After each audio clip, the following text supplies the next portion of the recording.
Jejak luka di tanah kering. Di sebuah desa kecil bernama Banjarraya, terletak jauh dari hiruk-pikuk kota dan dikelilingi oleh hamparan persawahan yang mulai mengering, hiduplah seorang remaja bernama Hadi. Usianya baru 16 tahun, namun wajahnya sudah memancarkan kedewasaan lebih dari anak seusianya. Sejak matahari belum terbit dan embun masih menempel di ujung-ujung daun padi, Hadi sudah terjaga. Ia menepuk-nepuk celana lusuhnya, meraih sabit kecil yang mulai tumpul, dan berjalan menembus dinginnya pagi. Jalan setapak dari rumahnya menuju ladang bukanlah tanah datar yang enak dilalui. Kerikil-kerikil tajam sering menusuk telapak kakinya yang jarang mendapat alas. Namun langkahnya tidak pernah berhenti. Ia harus mencari rerumputan untuk pakan kambing milik tetangga. Pekerjaan yang ia lakukan demi sejumlah uang kecil untuk membantu ibunya membeli bahan makanan. Ayahnya yang dulu bekerja sebagai buruh bangunan telah terbaring sakit selama hampir 2 tahun. Penyakit yang tidak pernah benar-benar mereka pahami namanya itu, mengambil seluruh tenaga sang ayah, hingga hanya bisa berbaring di kasur tipis. Terkadang, di malam hari, Hadi mendengar ayahnya menahan batuk yang membuat dada seperti diremas. Ibunya hanya bisa mengelus punggung sang suami sambil berdoa lirih, berharap esok pagi keadaan akan sedikit lebih baik. Kondisi itu membuat Hadi tumbuh dengan tanggung jawab besar. Ketika anak-anak sebayanya pulang sekolah dan bermain layang-layang di sawah, ia justru membantu ibunya mencuci pakaian orang lain, mengumpulkan kayu bakar, atau memperbaiki barang-barang sederhana yang rusak di rumah tetangga. Walau hidup begitu berat, Hadi menyimpan sesuatu yang tak terlihat oleh mata banyak orang. Mimpi. Ia ingin menjadi ahli teknik. Ia ingin menciptakan mesin dan alat-alat sederhana yang bisa membuat kehidupan masyarakat desa Banjarraya lebih baik. Ia pernah membayangkan sebuah mesin pompa yang bisa mengalirkan air ke sawah-sawah yang kekeringan. Ia pernah menggambar jembatan kecil agar anak-anak tak lagi harus menyeberangi sungai licin saat ke sekolah. Namun setiap kali ia berkata soal impian itu kepada orang lain, tanggapan yang ia dapatkan hampir selalu sama. Mimpi tak bisa mengisi perutmu, Hadi, ujar seorang tetangga suatu sore ketika melihat Hadi sibuk mengotak-atik radio bekas. Lebih baik kamu pikirkan cara membantu ibumu, bukan mengejar sesuatu yang tidak mungkin. Kalimat itu pernah menusuk hatinya begitu dalam. Ia sempat terdiam, menatap kedua tangannya sendiri. Tangan kecil yang kasar karena kerja keras. Benarkah apa yang ia impikan terlalu tinggi? Benarkah impian itu hanyalah beban untuk keluarga yang sudah cukup menderita? Namun setiap kali ia menatap langit malam, melihat bintang-bintang bercahaya di balik gelapnya langit, keyakinannya kembali tumbuh. Ia percaya satu hal, masa depan tidak akan pernah berubah jika ia menyerah sekarang. Hadi selalu mengingat pesan ayahnya di masa lalu. Sebelum sakit merenggut kekuatan laki-laki itu, selama kau punya mimpi, kau punya arah untuk melangkah. Ada hari-hari ketika perutnya keroncongan karena hanya makan sedikit. Ada saat-saat ketika dia harus berjalan kaki pulang dari sekolah sejauh 5 kilometer di bawah terik matahari. Tetapi ia tetap bertahan. Ia tahu, pendidikan adalah jembatan terbaik menuju perubahan. Seringkali, ketika guru menjelaskan tentang listrik, mesin sederhana, dan cara kerja berbagai alat, mata Hadi berbinar-binar penuh kekaguman. Ia selalu menjadi yang terakhir meninggalkan kelas, karena sibuk mengajukan pertanyaan tambahan yang kadang membuat teman-temannya menggelengkan kepala. Apa gunanya tahu semua itu? Ejek seorang temannya yang merasa Hadi sok pintar. Namun Hadi tidak marah. Ia hanya tersenyum kecil, karena ia tahu, ilmu adalah kunci, dan ia sedang menggenggamnya perlahan. Di suatu pagi, saat ia pulang membawa seikat rumput, ia melihat ibunya terduduk lemas di depan pintu rumah. Nafas ibunya berat, wajahnya pucat. Ketakutan seketika menghantam dada Hadi. Tanpa pikir panjang, ia meletakkan rumput dan meraih tangan ibunya. Bu, ibu kenapa? Kita ke puskesmas sekarang, Bu. Namun ibunya hanya menggeleng, memaksa tersenyum untuk menutupi rasa sakit. Aku hanya sedikit kelelahan. Nak, kau tidak perlu khawatir. Hadi menggenggam tangan ibunya lebih kuat. Sejak saat itu ia semakin sadar, keluarganya membutuhkan perubahan. Bukan esok, bukan nanti, tetapi segera. Malam itu, setelah memastikan ayah dan ibunya tertidur, Hadi menatap kedua orang tuanya dalam remang cahaya lampu minyak. Ia berjanji dalam hati, aku harus kuat. Aku harus membuat mimpi ini nyata. Untuk mereka. Untuk desaku. Untuk masa depanku sendiri. Dan mulai hari itu, langkah Hadi menjadi lebih tegas. Meskipun tanah Banjarraya retak dan dingin, dan kehidupannya penuh luka, ia tetap melangkah, karena ia tahu setiap luka yang ia tapaki adalah bagian dari jejak menuju tempat yang lebih terang. Pertemuan dengan inspirasi. Suatu sore yang teduh di sekolah, ketika angin membawa aroma tanah basah setelah hujan singkat yang mengguyur sawah sekitar, suasana kelas tiba-tiba berubah berbeda dari biasanya. Para siswa berbisik-bisik penasaran, karena hari itu mereka kedatangan seorang guru baru. Lelaki itu mengenakan kemeja putih sederhana dan membawa map tebal di tangannya. Wajahnya ramah, namun sorot matanya tajam seperti seseorang yang pernah melihat lebih banyak hal dari dunia luar. Namanya Pak Farid. Seorang pengajar teknik yang sebelumnya pernah bekerja di kota besar, di sebuah perusahaan teknologi yang terkenal. Namun ia memutuskan kembali ke desa, karena hatinya tidak tenang melihat begitu banyak potensi anak-anak desa yang tidak pernah tersentuh kesempatan untuk bermimpi lebih jauh. Hari pertama mengajar, Pak Farid memperkenalkan diri dengan cara yang tidak biasa. Ia membawa sebuah kipas angin rusak ke depan kelas dan bertanya, "Menurut kalian, apakah benda ini masih bisa dipakai?" Sebagian siswa menjawab tidak peduli, bahkan ada yang mencibir, "Sudah rusak, untuk apa?" Tetapi Hadi yang duduk di bangku belakang mengangkat tangan, "Kalau masih ada bagian yang bekerja, mungkin bisa diperbaiki, Pak." Senyum Pak Farid mengembang. Ia langsung tahu, anak itu punya sudut pandang berbeda. Sejak hari itu, perhatian Pak Farid selalu tertuju pada Hadi. Bukan karena nilai-nilainya tinggi, justru sebaliknya, Hadi sering mengalami kesulitan dalam pelajaran hitungan.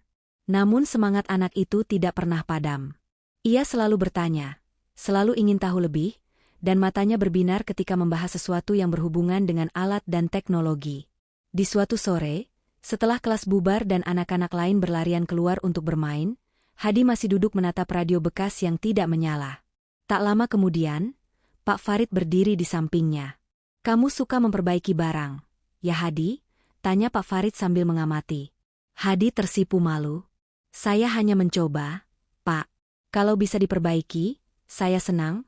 Kalau tidak bisa, ya, setidaknya saya sudah belajar."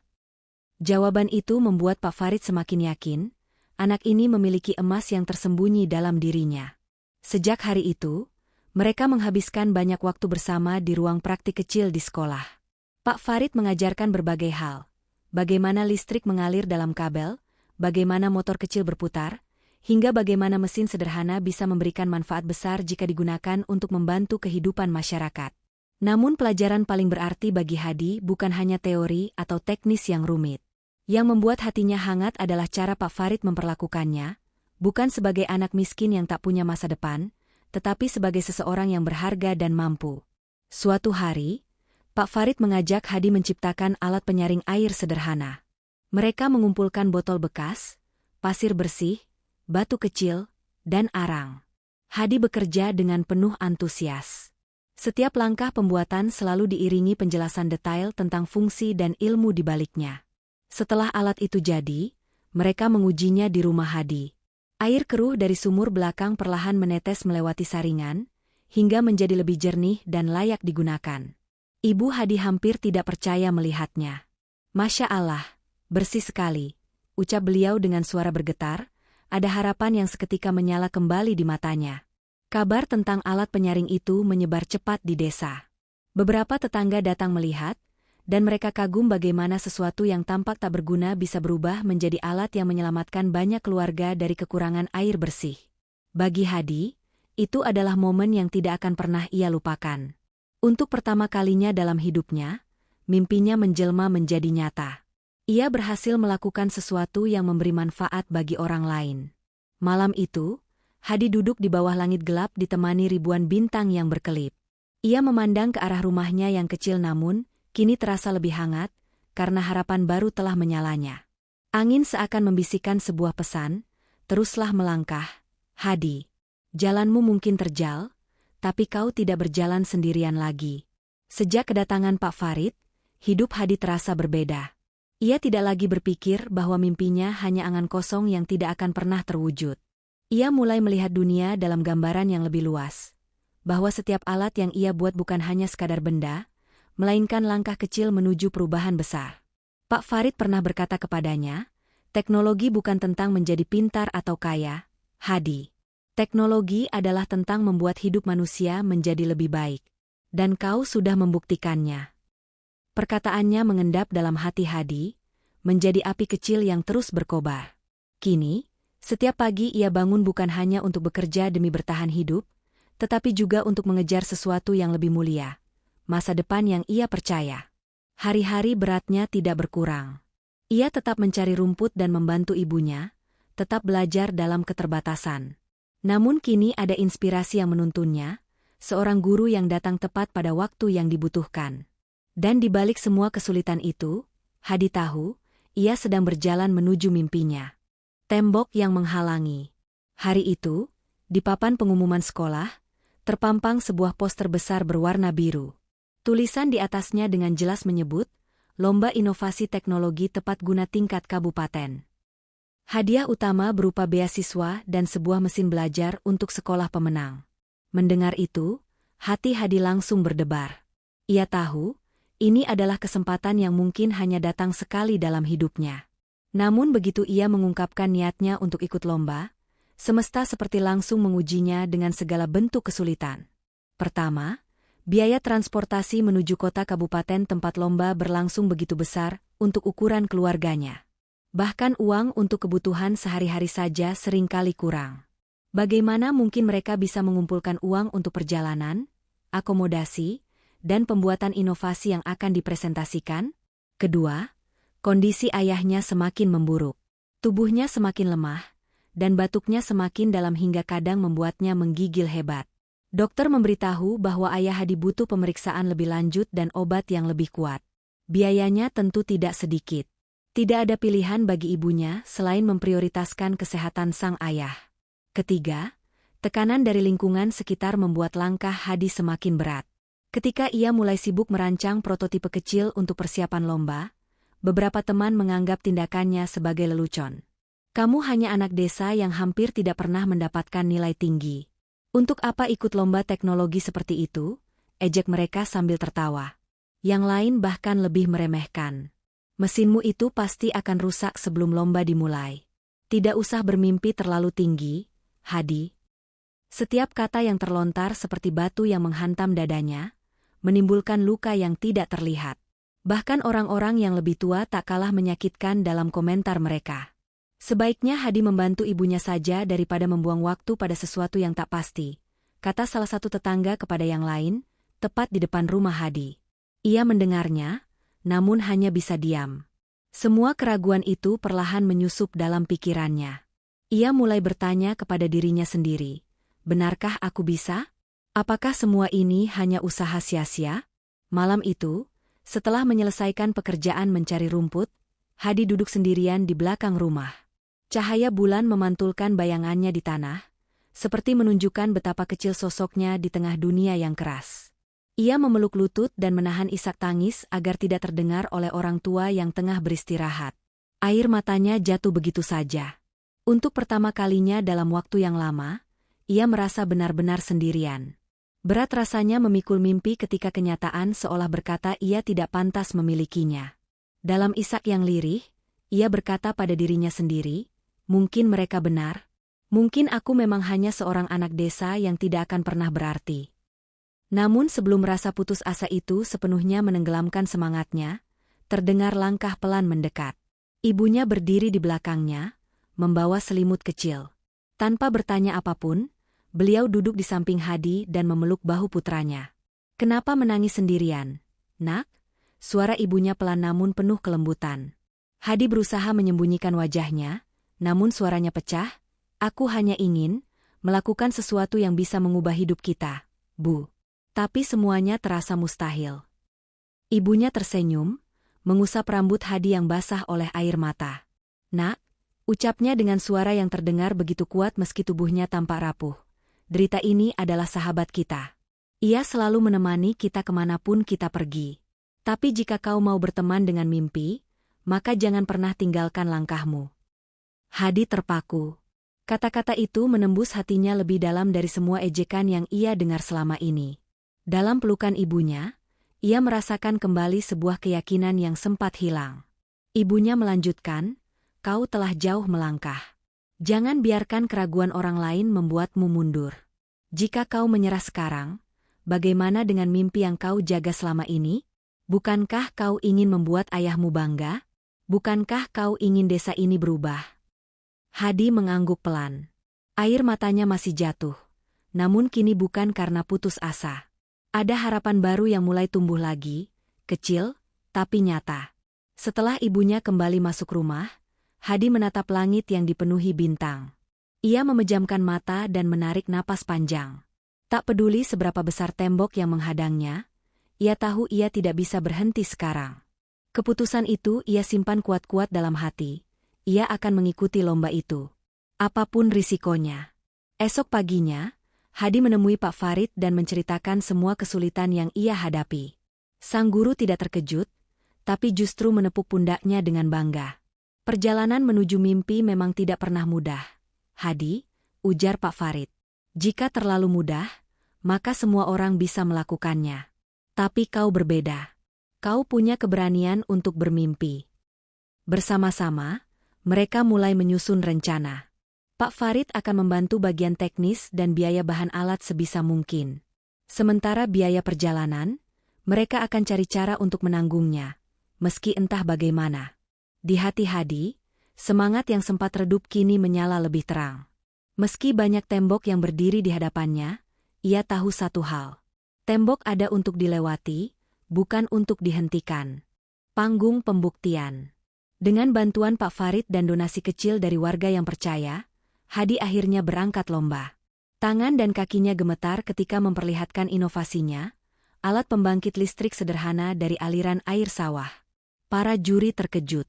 Bukan karena alatnya yang canggih, tapi karena manfaat besar di balik kesederhanaannya. Hadi tidak bermimpi untuk dirinya sendiri. Ia bermimpi untuk desanya. Ketika pengumuman pemenang tiba, nama Hadi dipanggil sebagai juara pertama. Ia menatap trofi di tangannya sambil menahan air mata. Bukan karena bangga, tapi karena ia teringat pada ayah, ibu, dan setiap rasa sakit yang ia jadikan teman di sepanjang perjalanan. Bab 5, Langkah Baru yang Lebih Berani. Beasiswa pun datang. Hadi melanjutkan sekolah ke kota dengan harapan membawa lebih banyak ilmu pulang ke desanya. Setiap kali ia merasa lelah, ia mengingat tanah kering Banjarraya, tempat impiannya bertunas. Di atas panggung kelulusan beberapa tahun kemudian, ia berkata dalam sebuah pidato singkat, "Derita menguji kita untuk melihat siapa yang tetap berjalan. Mimpi memanggil kita untuk berjalan ke arah yang benar. Dan satu langkah kecil yang tidak kita tinggalkan, itulah awal kejayaan." Kini Hadi kembali, bukan lagi sebagai anak desa miskin, tapi sebagai cahaya harapan bagi banyak orang yang dulu tak pernah percaya pada mimpi. Langkah baru yang lebih berani. Hari yang tak pernah disangka akhirnya tiba. Setelah perjuangan yang panjang dan penuh air mata, sebuah kabar bahagia datang ke rumah kecil keluarga Hadi. Pemerintah kabupaten memberikan beasiswa penuh bagi Hadi, karena inovasi teknologinya berhasil memenangkan lomba besar itu.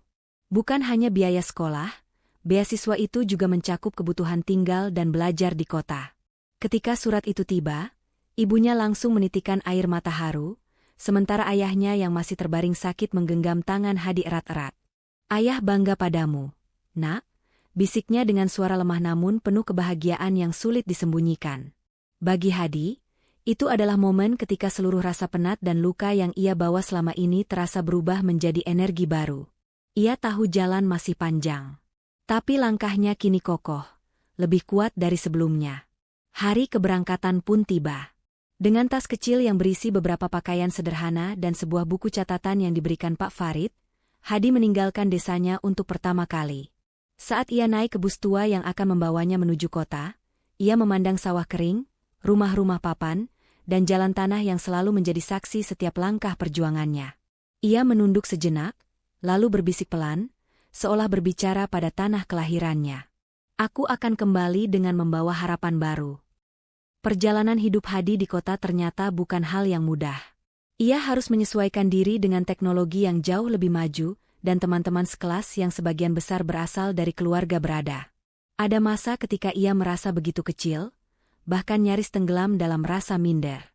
Namun setiap kali semangatnya goyah, Hadi selalu mengingat Banjarraya, desa yang menanti perubahan. Mengingat wajah ayah dan ibunya yang penuh harapan. Mengingat Pak Farid yang menanamkan keyakinan padanya. Itulah yang membuatnya terus berdiri. Hari-harinya diisi dengan belajar dan eksperimen. Ia sering menghabiskan malam di bengkel laboratorium, mempelajari mesin-mesin rumit yang dulu hanya bisa ia lihat dalam buku. Saat orang lain tidur, ia masih ditemani cahaya lampu meja dan bunyi alat-alat yang ia rakit dalam diam. Di sela-sela kesibukannya, ia juga bekerja paruh waktu merapikan alat praktikum dan menjadi asisten teknisi demi menambah uang saku. Ia tak ingin membebani keluarganya meski mereka selalu berkata tidak apa-apa. Menjadi kuat adalah pilihan yang ia buat sejak kecil, dan ia tetap memegang teguh pilihan itu. Namun kerja keras memang tidak pernah mengkhianati siapapun. Perlahan, kemampuan Hadi semakin menonjol.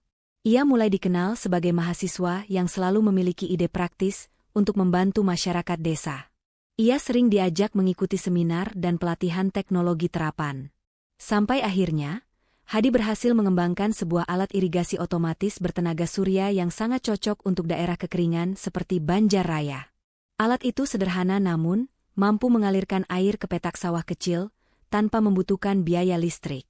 Ketika ia mempresentasikannya dalam sebuah kompetisi universitas, banyak orang terpukau. Fasilitas yang dulu tampak menakutkan baginya kini menjadi tempat ia mengukir sejarah barunya. Beberapa tahun kemudian, hari kelulusan itu pun tiba. Hadi berdiri tegap di atas panggung besar dengan toga menutupi tubuhnya yang dulu kurus karena sering menahan lapar. Wajahnya kini menyimpan ketegasan dan rasa percaya diri yang tak pernah ia miliki dulu. Di hadapannya, ratusan pasang mata menatap kagum. Ketika ia dipersilakan memberi pidato singkat sebagai lulusan terbaik bidang teknik terapan, Hadi menarik napas pelan. Sorot matanya sekejap mengingatkan dirinya pada masa-masa sulit yang ia lewati. Dinginnya pagi ketika mencari rumput, ejekan yang menusuk, dan air mata yang tak pernah terlihat siapapun. Lalu ia berkata dengan suara tegas namun penuh makna. Derita menguji kita untuk melihat siapa yang tetap berjalan. Mimpi memanggil kita untuk berjalan ke arah yang benar. Dan satu langkah kecil yang tidak kita tinggalkan. Itulah awal kejayaan. Kalimat itu membuat seluruh hadirin memberi tepuk tangan panjang. Namun, bagi Hadi, kebanggaan sesungguhnya bukanlah di panggung itu, melainkan pada langkah yang akan ia lakukan setelah turun dari panggung tersebut. Beberapa bulan kemudian, seorang pemuda dengan koper kecil dan gagasan besar pulang ke Banjarraya. Desa itu belum banyak berubah, masih ditemani ruas sawah kering dan angin yang membawa debu pasir. Namun kini, ada yang jauh lebih terang di sana. Sebuah harapan baru bernama Hadi. Anak-anak desa berlari menyambutnya, orang-orang yang dulu meremehkannya kini menatap dengan mata berbinar. Bahkan beberapa dari mereka meminta maaf atas kalimat-kalimat yang dulu melukainya. Hadi tidak menyimpan dendam. Justru ia bersyukur pada hinaan dan ejekan itu, karena semua itu telah menjadi batu pijakan untuk membuatnya lebih kuat. Ia kembali bukan sebagai anak desa miskin yang sering diremehkan. Ia kembali sebagai seseorang yang membawa cahaya, sebagai bukit harapan, sebagai bukti bahwa mimpi bukan milik mereka yang kaya, tapi milik mereka yang tidak menyerah. Dan hari itu menjadi awal dari langkah yang lebih berani. Langkah yang bukan hanya untuk dirinya sendiri, melainkan untuk semua orang yang pernah merasa bahwa mereka tidak cukup berharga untuk bermimpi.